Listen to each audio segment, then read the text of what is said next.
Well, good morning, my Galilee family. This is Paula.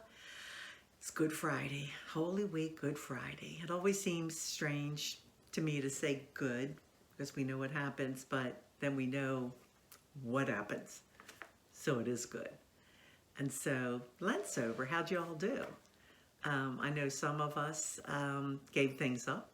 Some of us maybe volunteered more, giving to others, got into the Word more, maybe read more devotionals.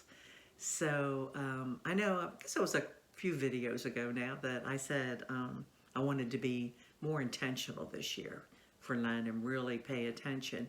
And I did. I think I did. Did I mess up? Oh, absolutely. But and I missed a couple days here and there reading, but would always go back. So that's progress. I actually feel like I have been more into Lent and more intentional in studying it than I ever have. So that's progress. So I've been reading Suffering Servant. It's through the Lutheran Hour Ministries. And it's a daily devotion, which actually goes through Easter Monday. It's like a page every day. And then there's just one for today. I'm not going to read it. We don't have enough time, but just the one paragraph for today. Jesus has finished the work that love drove him to do. The devil has been defeated. The great ransom has been paid. God's people are free. They don't know it yet, but they will soon, and they will rejoice, just as we do on Sunday. So I just love that. And then in the back, it basically gives a little synopsis of the book. It's the first sentence, though. This year's Lenten devotions, Suffering Servant, show Christ walking with us. And I'm thinking, walking with us. But are we walking with him? And the walking with God just keeps coming up in my life for the past few months. When I was at a book fair in Florida, I found this book, Devotions to Strengthen Your Walk with God. And I'm thinking, there it is again. Walk with God. Proverbs for busy women. Now, it can be for busy men, or you don't have to be busy. It's written, all the stories are written by women, so I guess that's what it is. But one of the ones that I love is by Ruth Graham. We all know who she is.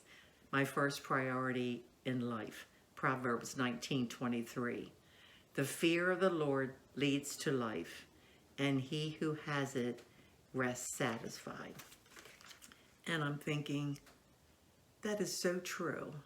And the analogy the woman wrote was her husband bringing home a puppet on strings, so I guess like a marionette. And the kids would play with it, it would get all tangled up, and there was a hook on the door, and they had to literally undo everything, and to get it straight, they had to hang it up high and then do all the little strings. So the analogy was our comforter and our creator and our support is up above, and that as long as we have everything straight like we should, we're going in the right direction. And I'm thinking, that's a great analogy. And if we put him as our first priority, which I don't know that I always do, I try, and I'm still trying, but you know, I'm a sinner saved by grace every day, then we should allow him in our lives. Allowing him to be our first priority is vital. And so the prayer at the end is, Heavenly Father, I choose this day and every day to make my relationship with you the first priority in my life. Thank you for being there for me. Thank you for being my overhead support. And that's very important to me, and I think for all of us. So, you know, there's so many, and so I certainly would recommend this book. And there's so many books out there. And you can't have too many, trust me. And you can't help but feel better after reading one of them. and also our quarterly. I actually did a Bible study on my own that Mary actually did on Saturday. I wasn't able to go. But we have so many things. Look in the narthex. There's books. Or our library. There's books. So anyway, so the walking with God, when I was in Florida, my friend who was with us also, Pam, was taking a Bible study through Our Lady of Chesapeake. Yes, Our Lady of Chesapeake, a Catholic church Bible study. Walking with Purpose. Again, walking. And talked a lot about it, and I'm always interested in talking anything like that.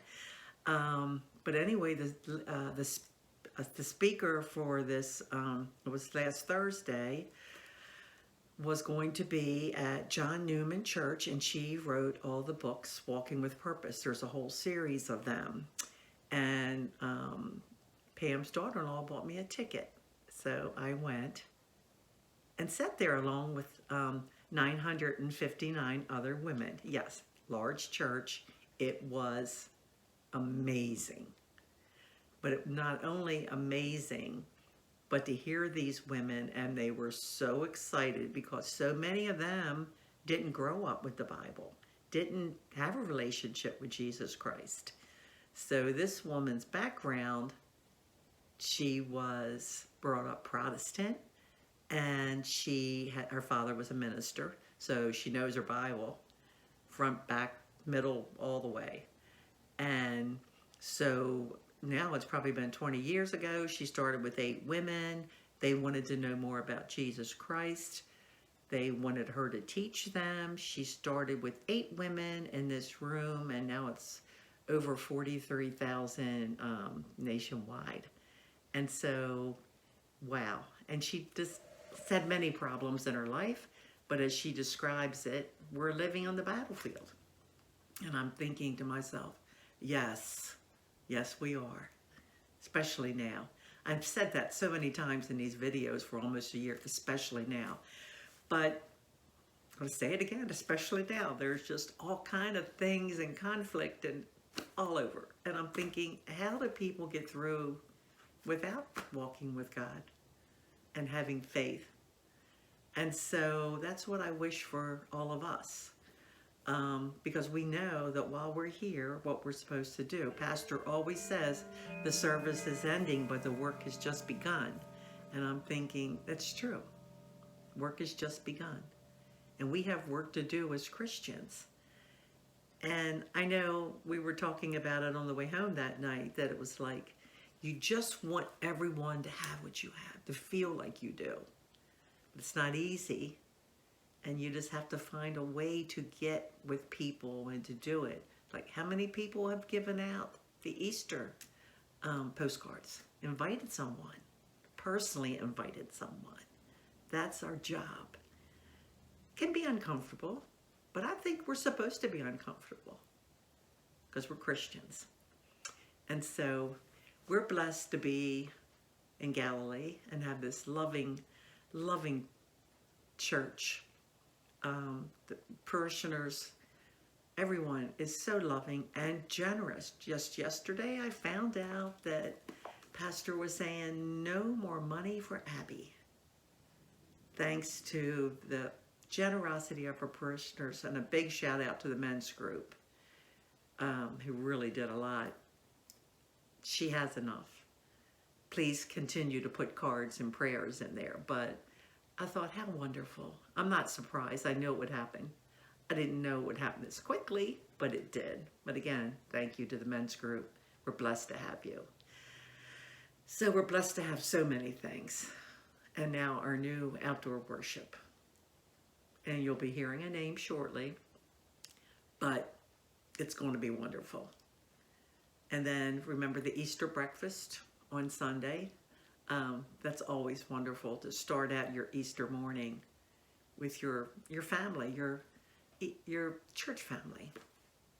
So anyway, what I would like to do is, for the focus theme for this coming week, to really pray that for yourself and for our church family, that we do really pray to have Jesus as our first priority.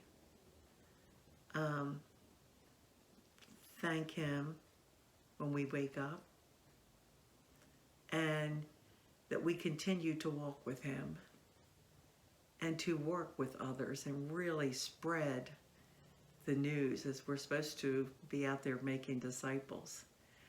And remember that He is our support. And so have a blessed Easter Sunday and whole weekend. And until next time, keep looking up, and I'll see you